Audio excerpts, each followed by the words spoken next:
Seeing people Google Doc an artist for doing their commission wrong when they agreed to every sketch, every question asked. Yeah, I mean, and sometimes it's not a Google Doc. Sometimes it's just me hearing people complain, you know, on the back end to people about someone and the way they worked or whatever. But a lot of the time, like, I hear people say like, oh, I won't work with, you know, this company ever again for doing this thing or that, blah, blah, blah. And they like say something publicly and it spirals and it looks really bad, right? And then when you talk to them about it, you figure out that this person like didn't inform anyone of how they felt about anything, nothing, gave no indications, and just like let a situation rot, and then later are like now pissed, and then they like make part of it public so they look good. You know what I mean? Like a lot of it's really messy like that. So I'm like, one that I saw was someone was complaining that their editors were overcharging them, and they like removed an editor because the editor kept charging themselves more and more essentially, and like invoicing them for crazy amounts. But the person gave their editing team, like their head editor, permission. They gave them permission. They said, you can handle all the editing team, decide what people are getting paid, make sure it's fair. And then they didn't give them like a max budget. They didn't give them like, oh, I don't want to pay more than this for shorts. I don't want to pay more than this for a singular video. Like they didn't give any guidelines. They just said to their head editor, I've seen this several times. People say to their head editor, yeah, you can wrangle the troops, you can hire new people in, whatever. I just want to get like this many videos done and blah, blah, blah. And then like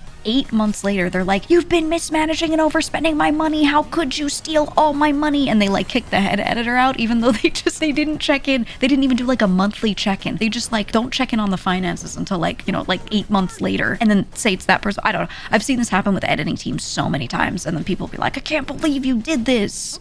And I'm like, why don't you just talk to them? How do you give someone unfettered access to spend money on something and then like not check in? I don't know. Isn't that crazy? So people do quarterly reviews. I have learned that people don't do reviews at all. You would be surprised. Almost everyone that I've spoken to about their finances in content, almost all of them, do not do any sort of regular review on their spend. They do not put everything into a chart, a spreadsheet, whatever, to look through it all. They do not set up budgets. They do not have a concept of setting up a budget beforehand. They don't do this.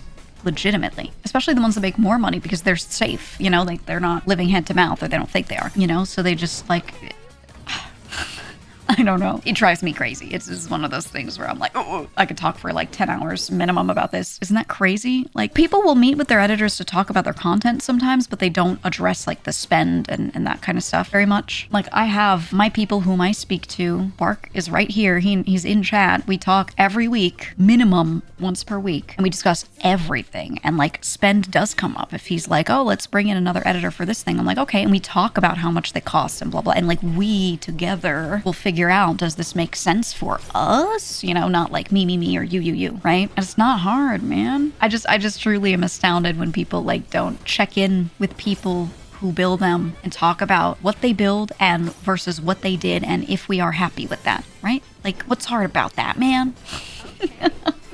Oh man, maybe I should do a video on streamer finances like that, but specifically like paying people and what you shouldn't do. I don't know. It just scares me. It just scares me because I'm like, so many people, they end up having issues and calling out those issues, but they've always put it on the other person. They always act like someone else spent their money when they just like gave other people ability to get paid whatever they want for sometimes more than a year, and then they just don't check in until later. Or like if their numbers are down money-wise for a couple months, then they start going, now I'll check in on my finances. And then they go, too much money on this thing. Who's been spending this all along? Grr, you're the problem, right? Like, yeah, it's like vibes-based spending. I don't get it. You don't have to be like really, really, really good at business either. The bar is not that high. You just gotta like write it down. I think that's actually all it is. You gotta write down what you take in, write down what you send out, look at it and go, am I okay with this? No, let me change something. That's all, right? I don't know. I use several different things, but I don't use any special budgeting software or anything. I just have a spreadsheet. At the end of the week, I put in any ins, any outs in there that are like, you know, like specifically related to the business. I usually do it on the spot when I get a thing. Like if I get an invoice, I just, the moment it's paid, I write it down. But you know, I do a weekly check. And then every month I sit down and I look at how it's looking compared to the last month, and I decide if anything needs to change. And that's it. And then when tax time rolls around, so easy to do everything because it's just laid out for me. I just already have it right there, you know? You expect a lot from an industry that doesn't reward functional adult behavior with career advancement. Yeah, no, it actually rewards acting the complete opposite with career advancement, which is, you know, kind of selecting in an interesting way. I find a lot of the most professional people that I work with are like these smaller, medium streamers that are like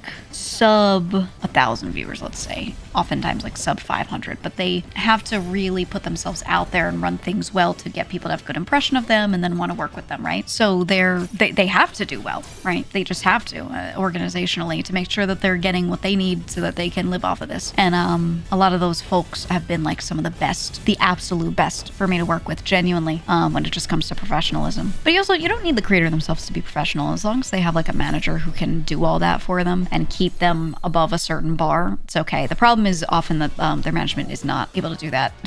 Sometimes their managers are also just as much of a problem, or more so like they just can't wrangle them. They just are unable to wrangle them, you know? It's the whole thing. My hot take is that 99% of the managers in this space are only here because they can't get real jobs anywhere else. I think that's a very cold take. If you only knew. If you only knew. Oh, that's the...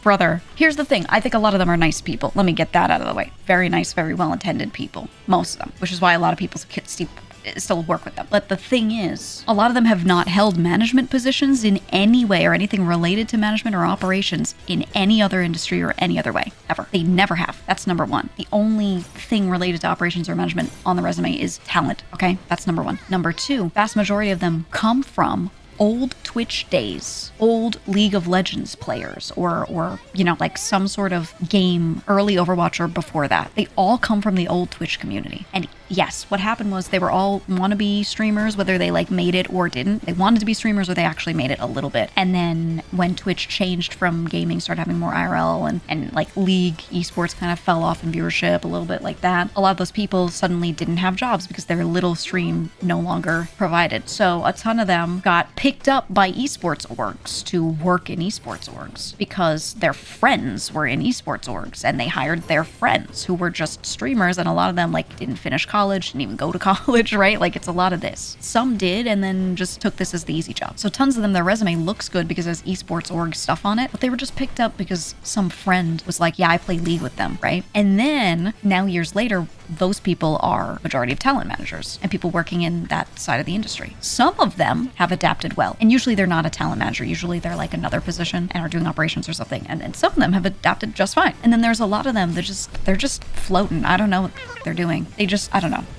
Like a lot of them really don't do shit. That's all. And they don't always work as talent managers. I mean, they work in like that side of that industry too, in general. Maybe they work for one of these merch companies as like a creator rep, right? Like those sorts of jobs. A lot of them just come from the old Twitch days. They were just friends with some streamers. And those streamers said, my friend is nice, hire them to some esports org. And then that org crashed and burned because no one in it knew how to run a business. Surprise, surprise. And then when they stopped getting investments in all these esports orgs, all these people were like, oh, maybe I'll help my streamer friends. I'll make a thing related to social media management, right? Stuff like that. And that's where all these people like come from that work in this industry. And yeah, I don't know. It's like sink or swim, and only like 10% are swimming and the rest are like, I don't know what they're doing. They're hanging on by a thread. And there's plenty of them who like do something, but they don't do much. But then the people that they work with don't really have a good gauge of what real work is or what good work is because they've just been streamers their whole life. So they don't really like have the right mindset to judge that, to gauge that properly against, you know, the real world. So that person gasses them up and they're like, oh yeah, this person I worked with on this thing is so good. They're so organized. And then, you know, me or like anyone else who's a streamer but has worked in the real world for any amount of time looks at their work and goes, they don't do shit. What do you mean? Like they just barely hit the bar, which is very low. Like what? What? Right? And so I keep seeing people gas like certain people up and I'm like, I don't think they do anything actually.